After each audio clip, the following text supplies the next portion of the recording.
अष्टावक्र विष्णु प्रभाकर। प्रस्तुत पाठ अष्टावक्र दलित पीड़ित जीवन की कहानी है। अष्टावक्र अपनी बूढ़ी माँ के साथ खंजाचियों की विशाल अट्टालिका की ओर जाने वाले मार्ग पर अनेक छोटी छोटी अंधेरी तथा बदबूदार कोठरियों में बनी हुई है। उन्हीं में से एक में अष्टावक्र रहता है। उसका शरीर टेढ़ा मेढ़ा है जो हिंडोले की तरह झूलता है। वह स्पष्ट बोल भी नहीं पाता है। उसका रंग श्याम है, निरीह नयन, मुख लंबा तथा वक्र, वस्त्र कीट से चिकटे हैं। एकमात्र उसकी माँ उसका सहारा है। उसका पिता उसकी शैशवावस्था में ही स्वर्ग सिधार गया। उसके प्रति माँ का स्नेह इतना तीव्र था कि उसने पुत्र की बुद्धि का विकास नहीं होने दिया तथा उसका भोलापन मूर्खता की सीमा रेखा पार कर गया। गरीबी तथा बुढ़ापे के कारण उसकी माँ का शरीर शिथिल हो चुका था। फिर भी वह अपने अपंग पुत्र के भरण पोषण के लिए बेचैन रहती थी। उसके सिर के बाल उलझे हुए तथा जूं के अड्डे थे। नाम अष्टावक्र इसलिए है कि वह सामान्य व्यक्ति से अलग विचित्र प्राणी है। बोलने में वह साधारण आदमी से 3 गुना अधिक समय लेता है। बाप को मरे हुए 30 वर्ष बीत गए हैं। उसकी माँ जब अष्टावक्र को कुछ कहती तो वह अपने वक्र मुख को और भी वक्र करके कुएं की जगत पर बैठ जाता अथवा आने जाने वालों को देखने लगता। उस समय वह जड़ भरत या मलुकदास जैसा प्रतीत होता था। माँ ही उसे नित्य कर्म करने को कहती, मुँह धुलवाती तथा रात की बची हुई रोटी एवं खोमचे में बची हुई चाट देती। वह अपना पेट भरने के लिए खोमचा लगाता था जिसमें कचालू की चाट, मूंग दाल की पकौड़ियाँ, दही के आलू तथा पानी के बतासे होते थे। वह गली गली चाट लो चाट, आलू की चाट, पानी के बतासे कहकर बेचा करता था। उसकी आवाज़ सुनकर बच्चे, किशोर तथा कुमार दौड़ पड़ते और उसके स्वर में स्वर मिलाकर कहने लगते, पकौड़ी बतासा लो, उल्लू की चाट लो। माँ उसे समझा कर भेजती, पैसे के 4 बतासे देना, 4 पकौड़ी देना और 4 चम्मच आलू देना। किंतु नासमझी के कारण 1 पैसा में 4 चम्मच 4 पत्ते दे देता था। संध्या के समय जब वह लौटता तो माँ लौटे से पैसे निकालकर गिनती और माथा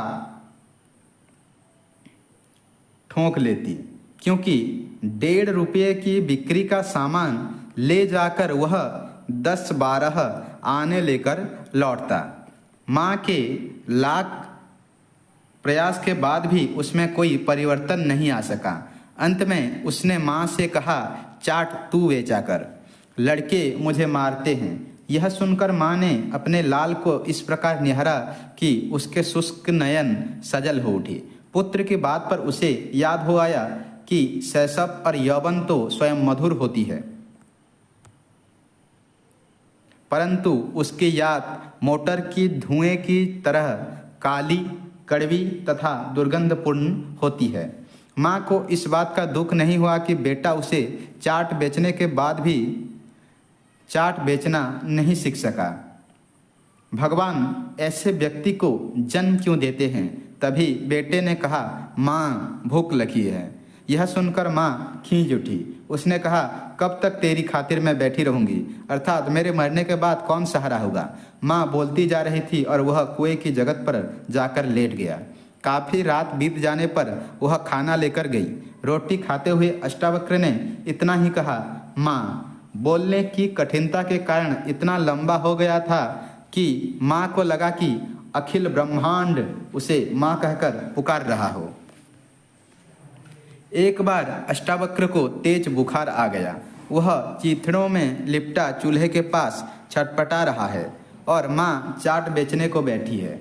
उसने प्लुत स्वर में कहा, पानी। माँ ने बेटे को पानी पिलाकर लौटने लगी। बेटे ने पुनः उसी स्वर में कहा, माँ। माँ की ममता जाग उठी। उसने उसके सिर दबाते हुए पैसे की चिंता में डूब गई।